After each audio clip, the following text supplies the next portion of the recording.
Citizenship Amendment Bill tabled in the Lok Sabha by Home Minister Amit Shah says the bill is not against the minorities of this country. Congress opposes the bill, saying it is a targeted legislation. TMC, SP and other opposition parties also oppose the introduction of the bill. BJP gains a majority in the Karnataka Assembly by winning 7 seats in the by-elections. Leads in 5 other seats in the latest trends for 15 Assembly constituencies. Congress wins 1 and is ahead in another. Independent leading on 1 seat. Campaigning intensifies for the 3rd phase of Jharkhand Assembly elections. Addressing a rally in Hazaribagh, the Prime Minister says benefits of the government schemes on insurance, health and housing are reaching the people. Holds another rally in Bokaro today. Congress leader Rahul Gandhi also addresses rallies in Hazaribagh and Ranchi. Uttar Pradesh Cabinet approves constitution of 218 fast-track courts for speedy trial in the view of rising crimes against women and children.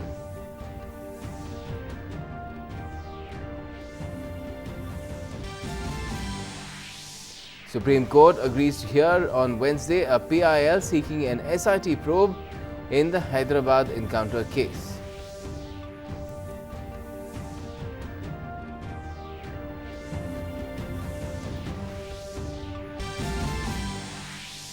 In international news, Hong Kong sees biggest protests since local elections last month. The election results boosted the pro-democracy movement seeking to curb controls put in place by China.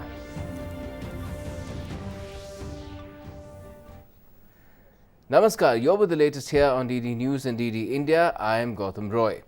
Well, the much talked about Citizenship Amendment Bill was introduced in the Lok Sabha on Monday after 293 members voting in its favour. Altogether, 82 opposition members, including the Congress, Indian Union of Muslim League, DMK and Trinamool Congress, voted against the introduction. The revised bill seeks to amend the Citizenship Act of 1955 in order to grant Indian nationality to Hindus, Sikhs, Buddhists, Jains, Parsis and Christians who have been forced to come to India following religious persecution in Pakistan, Bangladesh and Afghanistan. Home Minister Amit Shah, while presenting the Citizenship Amendment Bill in the Lok Sabha, said that if any Muslim from Afghanistan, Pakistan and Bangladesh applies for citizenship according to our law, then it will be considered. तीनों राष्ट्रों के अंदर जो धार्मिक प्रताड़ना के आधार पर 6 धर्म समुदाय जिसका मैंने नाम कहा, वो लोग भारत में आए हैं, उन लोगों को भारतीय नागरिकता देने के लिए प्रस्ताव है. This is reasonable ground for classification और ये रीजनेबल ग्राउंड ऑफ क्लासिफिकेशन के आधार पर आर्टिकल 14 को ये बिल आहत नहीं करता है. मान्यवर, मैं फिर से एक बार कहता हूं कि ये 3 राष्ट्रों से भी अगर कोई मुस्लिम सज्जन हमारे कानून के आधार पर एप्लीकेशन करता है तो ये देश खुले मन से इस पर विचार करेगा. परंतु उन लोगों को ये जो प्रावधान होने जा रहा है इसका फायदा इसलिए नहीं मिल सकता मान्यवर क्योंकि उनके साथ धार्मिक प्रताड़ना नहीं हुई है. ये निश्चित क्लासिफिकेशन के आधार पर बिल लेकर आया हूं. The Home Minister also said that the bill does not violate any rights of the Muslim community living in India. He further said that many people have been given citizenship and people who apply according to Indian law will be given citizenship as well. मान्यवर, जो मैं bill लेकर आया हूं वो positive direction के आधार पर धार्मिक रूप से प्रताड़ित अल्पसंख्यकों को शरण में लेने का बिल है, उनको नागरिकता देने का. मान्यवर, यहां कहा कि मुस्लिमों के अधिकार ले लिए. इस बिल ने किसी मुस्लिम के अधिकार नहीं. हमारे एक्ट के मुताबिक कोई भी एप्लीकेशन कर सकता है. ढेर सारे लोगों को नागरिकता दी भी है और ढेर सारे लोगों को भविष्य में भी मिलेगी. नियमों के अनुसार एप्लीकेशन करेंगे, ये सबको मिलेगा. Again on the same bill, Lok Sabha Congress MP Adhir Ranjan Chaudhary said that the bill violates Article 14 of the Constitution and is also against Indian democracy. We in the Constituent Assembly on 26 November 1949 do hereby adopt an enact and give us the constitution. ये constitution के मतलब क्या है? ये constitution के मतलब होता है justice, equality, liberty, fraternity.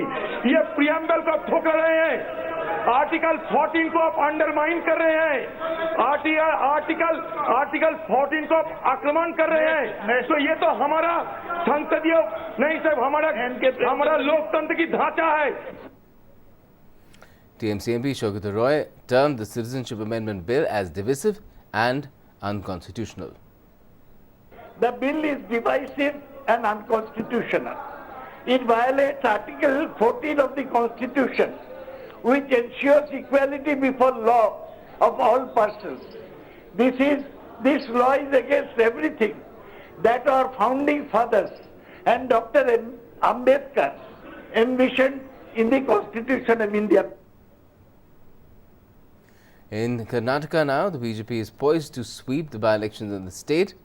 The ruling BJP has won 7 seats and is leading on 5 others out of a total of 15 assembly seats which went to the by-polls. The Congress has bagged 1 seat and is leading on another. The BJP needed to win at least 6 seats to remain in majority in the assembly. Around 68% polling was recorded in Thursday's by-elections. By-elections were necessitated following the resignation of 14 Congress and 3 JDS MLAs. By-polls in 2 seats, Muski in Raichur district and RR Nagar in Bengaluru Southwest, were not held due to a litigation in the Karnataka High Court on their result in the May 2018 assembly elections. The BJP and the opposition Congress contested all 15 seats while JDS fielded its candidates for 12 seats. In the previous elections, the Congress had won in 12 of those 15 seats and the JDS had won remaining 3.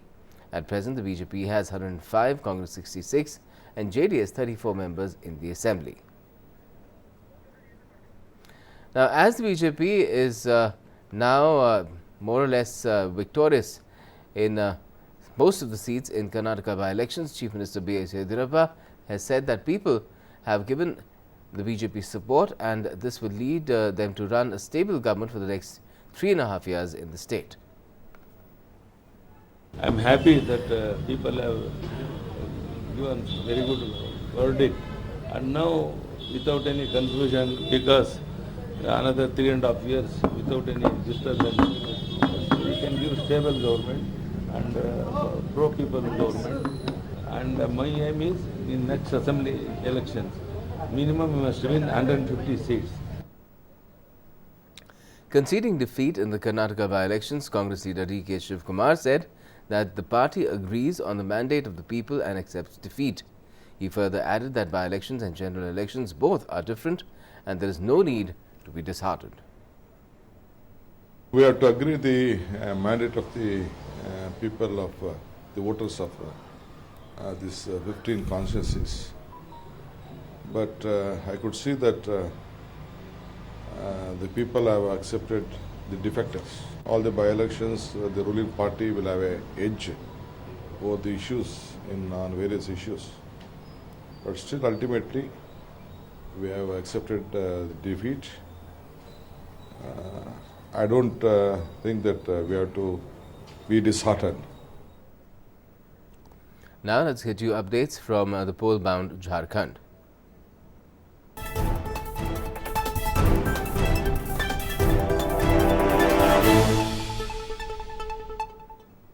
Now, with the ongoing assembly elections in the state of Jharkhand, campaigning in the state is on at full swing for the 3rd phase. Prime Minister Narendra Modi held a rally today in Hazaribagh. The PM there said that his huge gathering of people clearly depicts the mood of the people in Jharkhand. इतना बड़ा विशाल जनसागर झारखंड की जनता का मिजाज क्या है, इसके भली भांति दर्शन करा। यहां के लोगों के दिल में विकास के प्रति कितना विश्वास है, ये आज मैं इस जनसागर में देख रहा हूं। पूरी दुनिया में हिंदुस्तान का जय जयकार है, उसका कारण क्या है? क्या कारण है? गलत। झारखंड के मेरे भाइयों, आपका जवाब गलत है। ये मोदी के कारण नहीं है, ये मोदी के कारण नहीं है, ये आपके कारण है। 130 करोड़ देशवासियों के कारण है।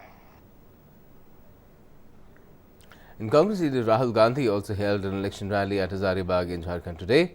He said if Mahagathbandhan forms a government in the state, it will work for the betterment of farmers. मैं आपको स्टेज से सीधा बता देता हूं, चुनाव के बाद गठबंधन की सरकार बनेगी, झारखंड में 2500 रुपए मिलेंगे धान के लिए।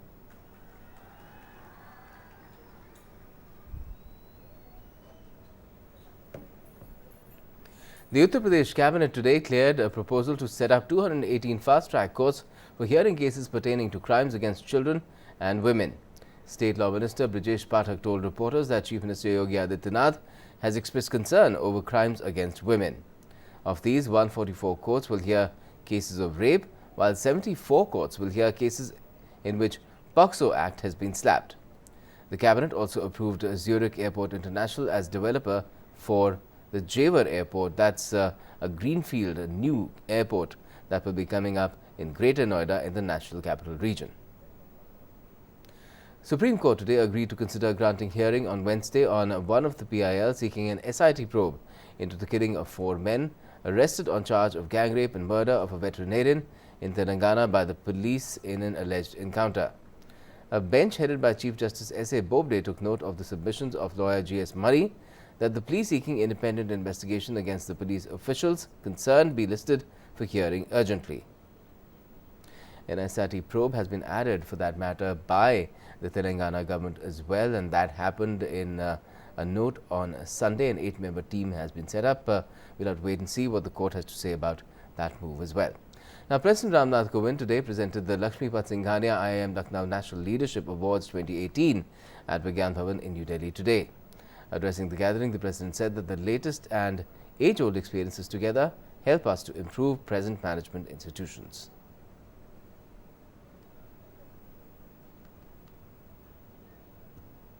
These awards are instituted in the name of a visionary and outstanding business leader, Lala Lakshmipat Singhania. Incidentally, Lalaji's Karma Bhumi was Kanpur, where I was born and educated. I cannot but get overwhelmed by pleasant memories that Kanpur always had with this business house. Lakshmipatji was known for his entrepreneurial spirit and contribution to business and society. It is indeed befitting that one of the country's premier management institutions, IIM Lucknow and JK organization have come together to institute these awards. The President also said that the country has experienced much advancement after independence. He added that progress comes with its share of challenges. He also stressed that right leadership can help in dealing with all those problems. Since independence, India has made tremendous progress in various walks of national life. From economy to science and technology, from healthcare to education, from women empowerment to social justice, we have made enormous progress. The world has taken note of our democratic institutions, economic strength, scientific prowess, culture and diversity. We, however, still face great challenges which need to be addressed. We need to collectively find solutions to the problems such as climate change, strive for inclusive growth, develop an entrepreneurial culture, safeguard our natural resources and ensure justice for the weakest sections of the society. These are no ordinary challenges, but we have shown the resolve to set our standards high. Now, with the dream of a smokeless rural India, Pradhanmantri Ujjwala Yojana is playing a crucial role in laying the foundation of a new India. This scheme has transformed the lives of all those families which till now were suffering from the problems associated with the use of traditional stoves. Let's take a look at how this scheme has changed the lives of this family from Pune in Maharashtra.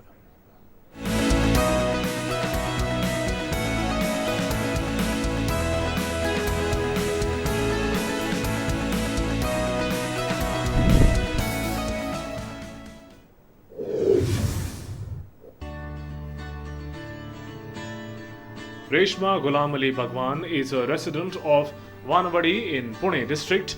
Cooking food has become much easier for Reshma as she has got rid of the traditional stove.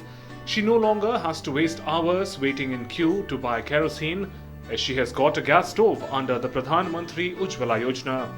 She says this scheme has proved to be a boon for her and many like her. Reshma is happy and she is able to use the time she used to spend cooking earlier on doing other things.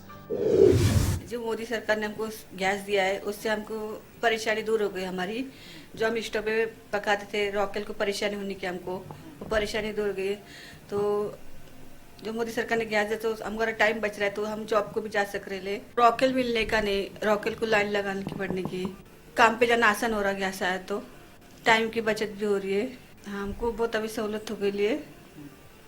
इतनी खुशी हो गई हमको cylinder मिला तो वो खुशी हम बता नहीं सकते बात करके। मोदी सरकार ने जो सिस्टम निकाली है वो बहुत अच्छी निकाली है। Reshma's husband Ghulam Ali drives an auto and is happy getting a gas stove in his house under the scheme. He says that after getting this gas stove, he no longer has to go from shop to shop in search of kerosene and that he and his wife no longer have to waste their entire days waiting in line to buy kerosene. जब ये Ujjwala gas नहीं था तो जब वो रॉकेल के ऊपर जो पकाने के तो रॉकेल नहीं मिलने का बहुत परेशानी थी। यानी एक दुकान से दूसरे दुकान जाओ उसके अंदर पूरी टाइम बर्बाद होने का। और जब रॉकेल भी मिल जाने का तो वो स्टोव का प्रॉब्लम, फिर स्टोव भी चला तो चला नहीं तो फिर उसको पिन करते बैठो, बहुत सी परेशानी होती थी। जब से ये उज्ज्वला गैस दिनेश सर ने मिला के दिए मोदी सरकार के थ्रू तो बहुत से हमारे घर में परेशानियाँ दूर हो गई। ये टाइम बचने लगा तो मेरे मिसेस को भी काम पे जाने का वो भी टाइम बचने लगा। अभी बहुत बहुत धन्यवाद। This family of Pune has got rid of the poisonous fumes of traditional stove and in addition is able to save more time to earn a living. Pradhanmantri Ujjwala Yojana is helping women physically, mentally and financially across the country. Bureau Report, DD News.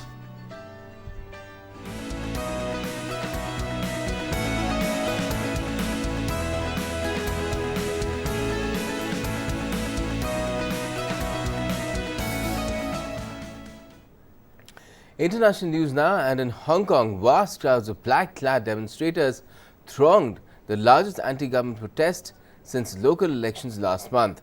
Demonstrators from students to professionals and the elderly marched from Victoria Park towards the financial area. The protests were largely peaceful throughout the afternoon, though at night tensions emerged between riot police and some radical demonstrators. The rally was the first organized by the Civil Human Rights Front to get the police's approval since August. Since June, Hong Kong has seen more than 900 demonstrations, processions and public meetings, many ending in violent confrontations. Nearly 6,000 people have been arrested so far.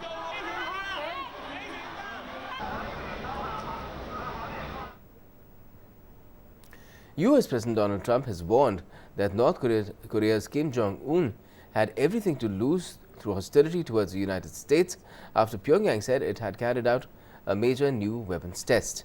The announcement of Saturday's test came just hours after Trump said he would be surprised by any hostile action from the North, emphasizing his very good relationship with Kim.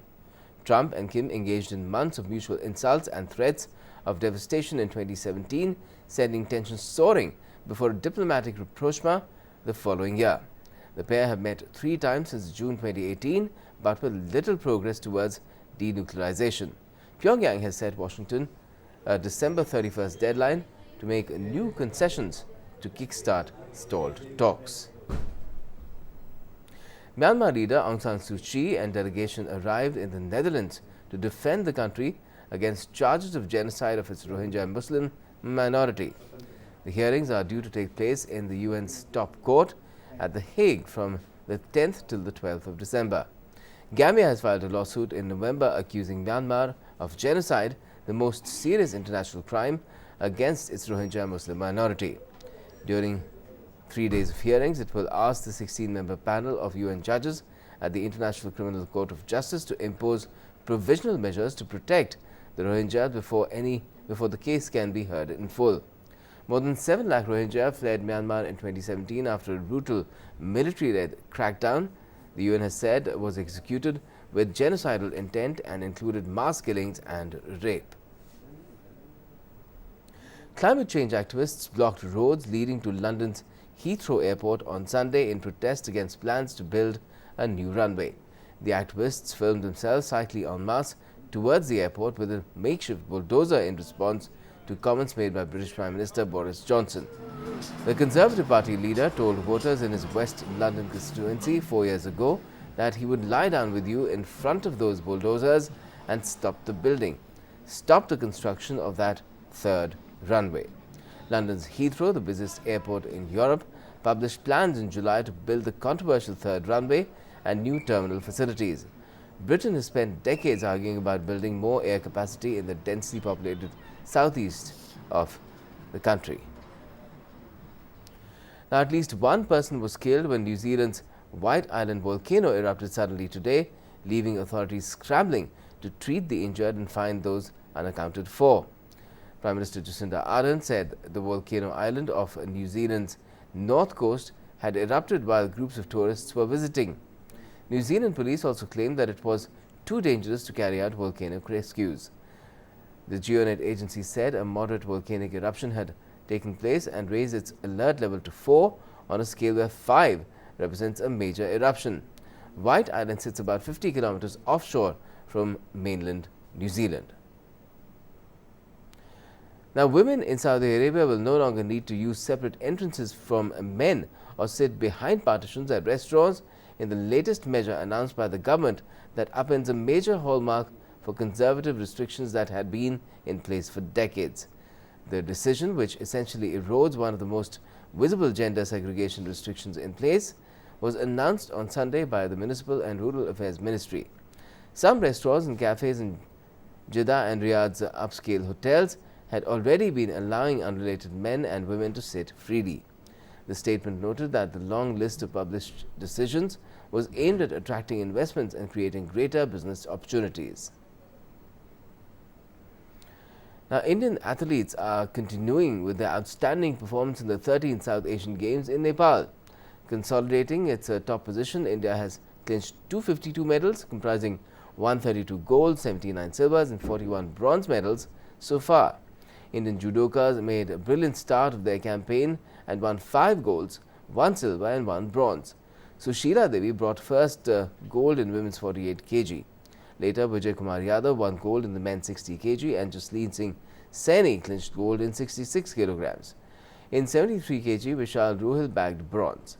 Suchika Taryal won gold in women's 57 kg, while L. Nirupama Devi brought gold in 63 kg. Gayatri Tokus bagged silver in 52 kilograms.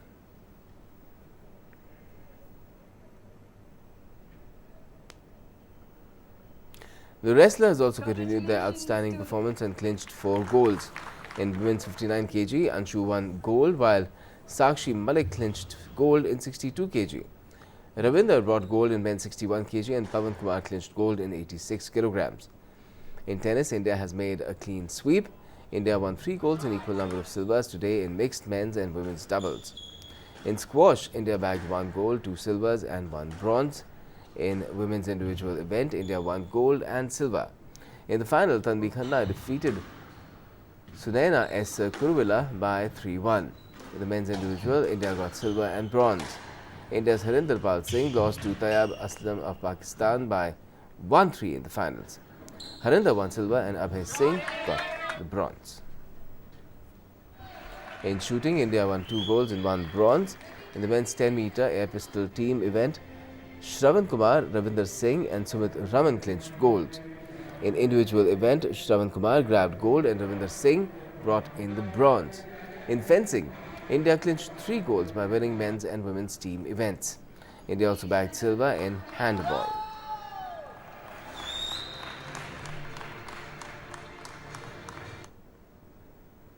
That's all we have for the moment in this edition of the news. But for all the latest, keep watching DD News and DD India.